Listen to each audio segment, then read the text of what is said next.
ஞானானந்தமயம் தேவம் நிர்மலஸ்படிகாகிருதிம் ஆதாரம் சர்வ வித்யானாம் ஹயக்ரீவம் பாஸ்மகே. நெக்ஸ்ட் ஜென் அஸ்ட்ரோ டிவி நேயர்களுக்கு அஸ்ட்ரோ கேஎஸ் ஐயங்காரின் பணிவான நமஸ்காரங்கள். 2026 புது வருட ஆங்கில புத்தாண்டு பலன்கள். முதல்ல எல்லோருக்கும் என்னுடைய ஆங்கில புத்தாண்டு நல்வாழ்த்துக்கள். என்னுடைய சப்ஸ்கிரைபர்ஸ், என்னை ஃபாலோ பண்ணுறவங்க எல்லாருக்குமே உங்களுக்கு வாழ்த்துக்கள். சரி, இந்த 2026 புது வருஷம், எதனால் நம்ம இதை புது வருஷம்னு சொல்கிறோம் அப்படின்னா, ஃபினான்ஷியல் நியூ இயர் அப்படின்னு சொல்லக்கூடியது, அதாவது உலகம் மொத்தமே கடைபிடிக்கக்கூடிய கேலண்டர் இயர்னு சொல்லக்கூடிய 2026 வருடம் ஜனவரி மாதம் 1ஆம் தேதி அதிகாலை 00 hours அப்படின்னு சொல்லக்கூடிய விஷயத்தை இந்த வருஷம் மார்கழி மாதம் 16ஆம் தேதி பிறகுறது. இந்த வருஷம் பார்த்தாலேயானால் நட்சத்திரம்னு பார்க்கும்போது ரோகிணி 1ஆம் பாதம், ரோகிணி நட்சத்திரத்தில் சந்திரன் உச்சம் பெற்ற நிலையில் பிறக்கக்கூடிய காலகட்டமாக அமைகிறது. இந்த வருஷத்தினுடைய பலன்கள் எப்படி இருக்கும் அப்படின்றது ஒரு ராசியாகவும் பார்க்கலாம், பொதுவான பலன்களையும் கொஞ்சம் பார்க்கலாம். முதல்ல இந்த வருஷத்தினுடைய கோல்சாரம் என்னென்ன மாற்றங்கள் வருது அப்படின்றத முதல்ல பார்ப்போம். இந்த வருஷத்தில் காலபுருஷ தத்துவத்தின் 2வது ராசியான ரிஷபத்தில் சந்திரன் உச்சம் பெற்றிருக்கார். மிதுனத்தில் குரு வக்ரம், சிம்மத்தில் கேது. அது தவிர பார்த்தாலேனா உங்களுக்கு இந்த வருஷத்தில் சமசப்தமம் அப்படின்னு சொல்லக்கூடிய இடத்துல மாந்தி வருது. அதாவது இந்த வருஷம் பிறக்கும்போது 8ஆம் இடத்துல 4 கிரகங்கள், மாத கிரகங்கள்னு சொல்லக்கூடிய சூரியன், செவ்வாய், புதன் மற்றும் சுக்கிரன் இருக்கார். சனியும் ராகுவும் கும்பத்தில் இருக்கார். இந்த வருஷத்தில் பார்த்தீங்கன்னா வரக்கூடிய மாறுதல்கள் அப்படின்னு சொல்லப்போனால், எடுத்த உடனே 17/3/2026 அன்னைக்கு குரு வக்ர நிவர்த்தி ஆறுது. அதற்கு முன்னாடி பார்த்தோன்னா 6/3/2026 அன்னைக்கு சனி கும்பத்தை விட்டு மீனத்துக்கு போகிறார். அதனால் மேஷ ராசிக்காரர்களுக்கு 7.5 சனி ஆரம்பிக்கிறது. மகர ராசிக்காரர்களுக்கு 7.5 சனியிலிருந்து விடுதலை பெறுறது. இது ரெண்டும் ஒரு முக்கியமான விஷயம். அதே மாதிரி விருச்சிக ராசிக்காரர்களுக்கும் அர்த்தாஷ்டம சனி போகிறது. கடக ராசிக்காரர்களுக்கு அஷ்டம சனியும் போகிறது. இது மாற்றங்கள். அதே மாதிரி பார்த்தாலேனால் 17/3/2026 குருவினுடைய வக்ர நிவர்த்தி, குரு மிதுனத்தில் வக்ர நிவர்த்தி அடைகிறார் 17/3 அதற்கு பிறகு பார்த்தாலேனால் 26/5/2026 குரு மிதுனத்திலிருந்து கடகத்துக்கு போகிறார். கடகத்தில் அவர் உச்சம் பெற்று போயிருக்கார். இந்த வருஷம் பார்த்தாலேனால் பொதுவாகவே 12 மாதம் இருக்க வேண்டிய குரு 5ஆம் மாதத்துலேருந்து கிட்டத்தட்ட 10ஆம் மாதம் வரணும். அதாவது 5 மாதம் மட்டுமே அங்கே இருக்கார். அதாவது 20/10/2026 வரலும் தான் குரு கடகத்தில் இருக்கார். 20ஆம் தேதி அக்டோபர் மாதம் சிம்மத்துக்கு வந்துடுறார். கிட்டத்தட்ட ஒரு 5-6 மாதம்தான் அவர் அங்கே இருக்கார். இந்த மாதத்தில் வரக்கூடிய அடுத்த ஒரு பெரிய பெயர்ச்சின்னு சொல்லக்கூடியது 13/11/2026 ராகு கேத்துவின் பெயர்ச்சி. அதாவது ராகு கேத்து இரண்டுமே நிழல் கிரகங்கள். அதாவது அது சாயா கிரகங்கள் அப்படின்னு சொல்லக்கூடிய அவர்கள் நிழல் கிரகங்கள். தனித்துவம் என்பது அவர்களை பொறுத்தவரையிலும் கிடையாது. எந்த இடத்தில் இருக்கிறார்களோ அதை சார்ந்தே அந்த கிரகங்கள் நல்ல ஒரு ஏற்றத்தையும் இரக்கத்தையும் கொடுக்கக்கூடியது. இந்த வாட்டி பார்த்தாலேயானால் கும்பத்திலிருந்து மகரத்திற்கு ராகுவும், கேது சிம்மத்திலிருந்து கடகத்திற்கும் செல்கிறாங்க. அதாவது 13/11/2024 ஒரு 1.5 மாதம் முன்னாடி, இந்த வருஷத்தினுடைய கடைசி நாளில், கடைசி காலத்தில். சரி, இந்த மாதத்தில் என்னென்ன மாற்றங்கள் இருக்குது, இந்த வருஷத்தில் எப்படி இருக்கும், பொதுவாகவே என்னென்ன விஷயங்கள் நடக்க போகிறது அப்படின்றதையும் பார்க்கலாம். இந்த வருஷத்தில் பார்த்தாலேயானால் வருஷம் பிறக்கும்பொழுது கன்னியா லக்னத்தில் இருக்குது. 10ஆம் இடத்தில் அதாவது குரு இருக்கார், பரிவர்த்தனை யோகத்தில் இருக்கார். குருவும் புதனும் பரிவர்த்தனை யோகம், 4-10 பரிவர்த்தனை மிகப்பெரிய ஏற்றம்.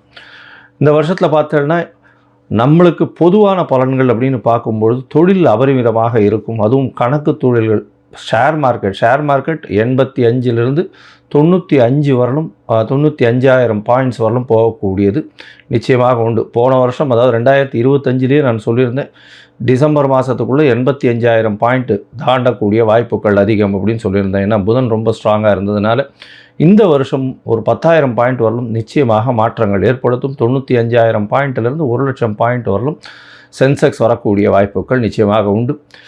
ஷேர் மார்க்கெட்டினுடைய இது வந்து ரொம்ப இன்க்ரீஸ் ஆகக்கூடிய வாய்ப்பு உண்டு.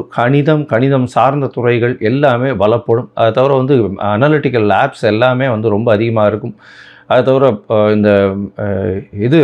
இந்த அக்கௌண்டிங் ஆப்ஸ் எல்லாம் வந்து நிறைய ஏறும். சார்ட்டர்ட் அக்கௌண்டன்ஸுக்கு டிமாண்ட்ஸ் ரொம்ப அதிகமாகும். அதிகமான சார்ட்டர்ட் அக்கௌண்டன்ஸ் அவைலபிளாக இருப்பாங்க. அது தவிர பார்த்தாலேயானால் பண வரவிற்கு பஞ்சம் இருக்காது. ஏன்னா கேந்திரத்தில் 4ஆம் இடத்துல வந்து திக்பலம் பெற்று சுக்கிரன் இருக்கிறது பெரிய விசேஷம்.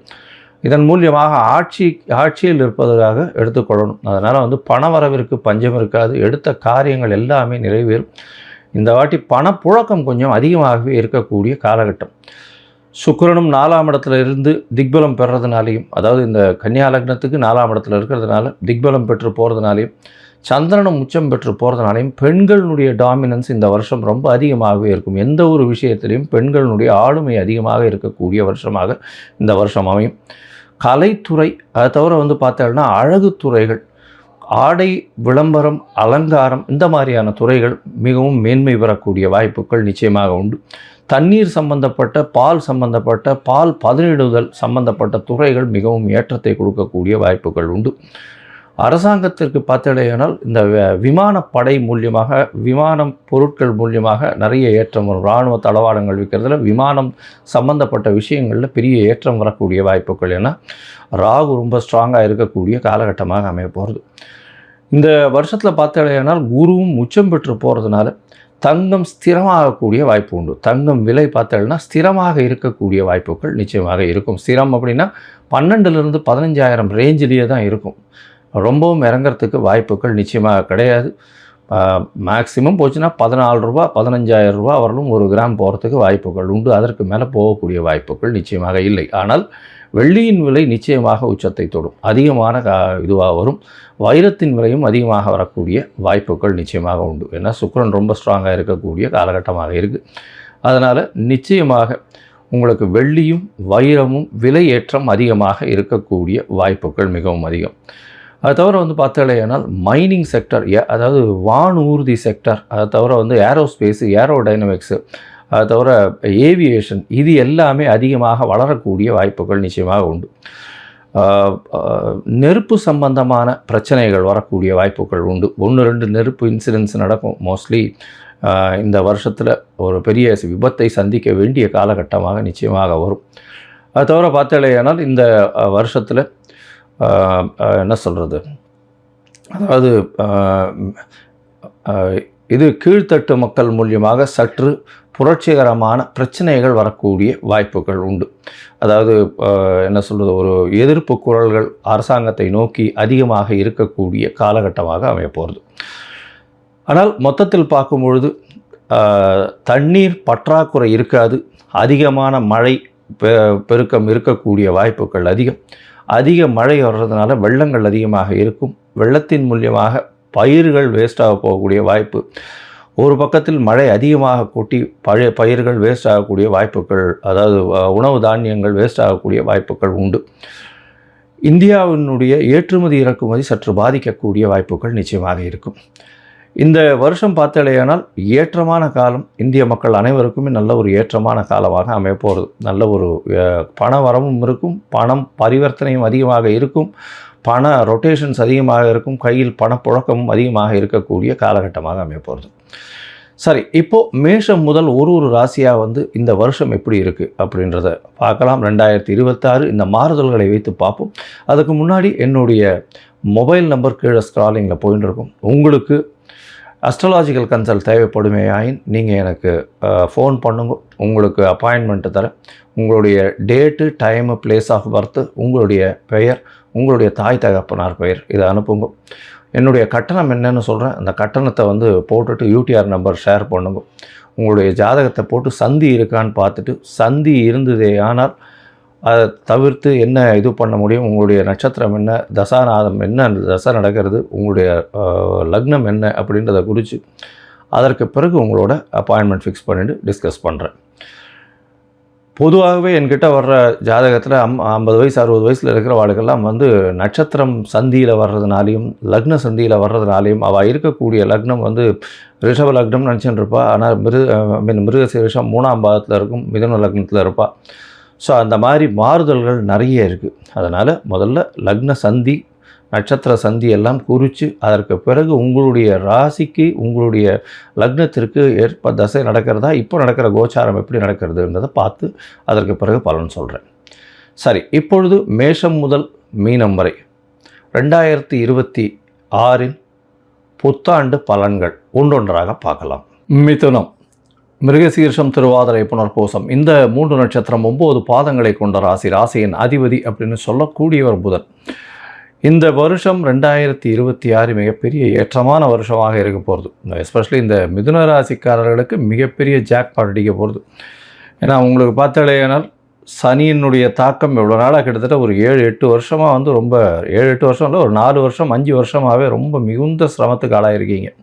இந்த மிதுன ராசிக்காரர்களுக்கு இப்போ ஒரு பெரிய விமோச்சனம் கிடைக்க போகிறது. இவ்வளோ நாள் திடீர்னு பார்த்தோன்னா ஜென்ம குருன்னா, திடீர்னு வந்து சனி வக்கரம்னா ஒன்று சொல்லிகிட்டே இருந்தால் இந்த மிதுன ராசிக்காரர்களுக்கு என்னதான் சார் சொல்ல போகிறீங்க, இந்த வருஷமாவது எப்படி இருக்கும்னு கொஞ்சம் எதையாவது நல்லது சொல்லுவீங்களான்னு கேட்குறதுக்கு வந்திருக்காங்க.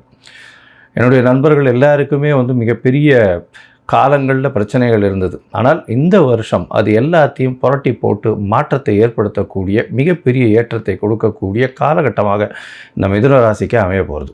மிதுன ராசிக்கு பார்த்தாலேயானால் இந்த வருஷம் பெரிய ஏற்றம் என்ன அப்படின்னா, சனி பகவான் 10ஆம் இடத்துல போகிறார். தொழிலில் வந்து ஒரு புதிய மாறுதல்கள் ஏற்படும், புதிய தொழில் ஏற்படும், புதிய மாறுதல்கள் மூலியமாக தொழிலில் அபிவிருத்தி ஏற்படும். நல்ல ஒரு ஏற்றமான காலம். இவ்வளோ நாள் தொழிலில் வந்து ஒரு ஏற்றமே இல்லாமல் நிறைய தடங்கல்கள் இருந்திருந்தது. அதுவும் வந்து சனி வக்கரகதியில் போயிட்டு இருக்கும்போது தடங்கல்கள் கொஞ்சம் அதிகமாகவே இருந்தது. அதையெல்லாம் மாறி இப்போ கொஞ்சம் கொஞ்சமாக தொழிலில் வந்து அபிவிருத்தி ஏற்படுத்தி பெரிய ஏற்றங்கள் வரக்கூடிய காலகட்டமாக அமைய போகிறது. 10ஆம் இடத்தில் கர்ம காரகன் இருக்கிறதுனால தந்தையின் உடல்நிலையில் சற்று பின்னடைவு இருக்கும். இருந்தாலும் தொழிலில் வந்து மாறுதல் நிச்சயமாக இருக்கும். கர்மத்திற்கு உண்டான உங்களுடைய ஜீவனம் வந்து வலுப்பெற்று போகிறது. ஜீவன ஸ்தானத்தில் போய் கர்மகாரகனே போய் நிற்கிறதுனால உங்களுடைய ஜீவனம் நிச்சயமாக நல்லபடியாக இருக்கும். அது தவிர பார்த்தாலேனால் இந்த வருஷம் அதுவும் வந்து மே மாதத்துக்கு மேலே வந்து குருவினுடைய மாற்றம் இருக்குது. அதாவது மே 26ஆம் தேதி 2026 குருவினுடைய மாற்றம் புனர்பூச நட்சத்திரம் 4ஆம் பாதத்துக்கு போகிறார். அதாவது கடகராசிக்கு போகிறார். குடும்ப ஸ்தானத்தில் போய் உட்கார்றார். குடும்பம் நல்ல ஒரு சந்தோஷத்தை கிடைக்கக்கூடிய வாய்ப்புகள் உண்டு. உங்களுடைய பேச்சின் மூலியமாக நல்ல ஒரு வெற்றியை கிடைக்கக்கூடிய வாய்ப்புகள் நிச்சயமாக உண்டு. இந்த காலகட்டத்தில் பார்த்தோன்னா குடும்பத்தில் நல்ல ஒரு மகிழ்ச்சிகரமான சுபகாரமான விசேஷமான நல்ல விஷயங்கள் நடக்கக்கூடிய காலகட்டமாக அமையும். பணவரவிற்கு பஞ்சம் இருக்காது. ஏன்னா தனக்காரகன் வந்து தனஸ்தானத்தில் போய் உட்காந்து உச்சம் பெற்று போகிறான். அதனால் திடீர் யோகங்கள், அதுவும் வந்து இந்த மே மாதத்துலேருந்து கிட்டத்தட்ட ஒரு 10ஆம் மாதம், அதாவது அக்டோபர் வரலும் தான் வந்து குரு இருக்கார். அதனால் அந்த ஒரு 5-6 மாதத்தில் பார்த்தீங்கன்னா திடீர் பணவரவு, இவ்வளோ நாளாக எதிர்பார்த்துட்டு இருந்த ஒரு பெரிய மாறுதல்கள், உங்களுக்கு ஒரு பெரிய அதாவது ஒரு ப்ராஜெக்ட் வரணும்னு எதிர்பார்த்துட்டு இருப்பீங்க, அது வந்து கையில் சிக்கி உங்களுக்கு இவ்வளோ நாளாக கிடைக்காத ஒரு அற்புதமான பணம் வந்து நிச்சயம் வந்தே தீரும். ஏன்னா இவ்வளோ நாள் கஷ்டப்பட்டதனுடைய விஷயங்கள் இப்பொழுது மாற்றமாக ஏற்படுத்தி உங்களுக்கு பெரிய ஏற்றத்தை கொடுக்கக்கூடிய காலகட்டமாக இருக்கும். இந்த வருஷம் பார்த்தீங்கன்னா ராகு கேதுவின் பயிற்சி இந்த வருஷம் கடைசியில் வருது. அந்த ராகு கேது பயிற்சி பார்த்தீங்கன்னா உங்களுடைய ராசிக்கு 2ஆம் இடத்துல கேதுவும் 8ஆம் இடத்துல ராகுவும் வரப்போகிறது. ராகு கேதுவின் பயிற்சி அப்படின்னு பார்க்கும்போது 8ஆம் இடத்தினுடைய ராகு ஓரளவுக்கு நல்ல விஷயத்தை ஏற்படுத்துவார். இருந்தாலும் உடல் நலத்தில் ஜாகிரதையாக இருக்கணும். அதாவது 11ஆம் மாதத்துக்கு மேலே உடல் நலத்தை கொஞ்சம் ஜாகிரதையாக பார்த்துக்கோங்க. அதாவது வண்டி வாகனங்களில் கொஞ்சம் ஜாகிரதையாக போகணும். வெளிநாட்டு பிரயாணங்களில் கொஞ்சம் ஜாகிரதையாக இருக்கிறது நல்லது. பேச்சில் கொஞ்சம் ஜாகிரதையாக இருக்கும். 2ஆம் இடத்துல கேத்து இருக்கிறதுனால, அதாவது அந்த நேரத்தில் வந்து குரு மாறிடுறார். 10ஆம் மாதமே மாறிடுறதுனால கேது மட்டும் வந்து தனியாக அங்கே இருக்க போகிறார். அதனால் நீங்கள் பேசுகிறது வந்து தவறுதலாக புரிந்து கொள்ளக்கூடிய கட்டாயமாக போயிடும். அதனால் கொஞ்சம் ஜாகிரதையாக பேசுகிறது, கொஞ்சம் நெளிவு சுழிவை பார்த்து பேசி உங்களுடைய வேலை எப்போவுமே வந்து இந்த புதன் ராசியில் இருக்கிறவாளே வந்து அடுத்தவாளுக்கு மனசு நோகாமல் அவ காரியம் எப்படி பண்ணிக்கணுமோ அந்த மாதிரி பண்ணிட்டு போகக்கூடியவா. அதனால் உங்களுக்கு நல்லாவே அந்த விதை தெரியும். ஏன்னா புதனுடைய ராசியில் பிறந்தவங்க. அதனால் நிச்சயமாக நல்ல ஒரு ஏற்றம் கிடைக்கக்கூடிய வருஷமாக இருக்கும். சரி, இந்த வருஷத்தில் மொத்தமாக பார்க்கும்போது இந்த மிதுன ராசிக்காரர்களுக்கு மிகப்பெரிய ஏற்றம். பேச்சில் நல்ல ஒரு நளினம் இருக்கும், குடும்பத்தில் சந்தோஷம் இருக்கும், புதிய தொழில் அமையக்கூடிய வாய்ப்பு உண்டு. தந்தையின் உடல்நிலையில் சற்று கவனமாக இருக்கிறது ரொம்பவும் நல்லது. வெளியூர், வெளிநாடு, வெளிமாநிலம் சென்று வரக்கூடிய வாய்ப்பு உண்டு. இந்த காலகட்டத்தில் எதிர்பாலினத்தவர், அதாவது பார்ட்னர்ஷிப் பிஸ்னஸ் எதிர்பாலினத்தவர் மூலியமாக சற்று தொல்லைகள் இருந்தாலும் பணவரவிற்கு பஞ்சம் இருக்காது. படிக்கக்கூடிய மாணவ மாணவியர்கள்லாம் நல்ல ஒரு ஏற்றம் கிடைக்கக்கூடிய காலகட்டமாக அமைய போகிறது. இந்த வருஷம் மொத்தமாகவே பெரிய ஏற்றத்தையும் மாற்றத்தையும் கொடுக்கக்கூடிய வருஷமாக இந்த வருஷம் அமைய போகிறது. இந்த காலகட்டத்தில் அருகில் இருக்கக்கூடிய சத்யநாராயண பெருமாள் கோவில் போயிட்டு வாங்க, ஹயக்ரீவரை போய் சேவிச்சுட்டு வாங்க. உங்களால் முடிஞ்சது இந்த இதுக்கு பாடசாலைகளுக்கு நோட் புஸ்தகம், பென்சில் அந்த மாதிரியான விஷயங்களும், இல்லைன்னா துளசி செடி தானமாக கொடுக்குறதோ இது பண்ணிகிட்டே வாங்க. ஒரு வியாழக்கிழமையும் பண்ணுங்க. புதனுக்கு உண்டானத ராசியாக இருந்தாலும் ஒரு வியாழக்கிழமையும் பண்ணுங்க. உங்களுக்கு நிச்சயமான மாறுதல்கள் இந்த வருஷம் கண்டிப்பாக வரும்.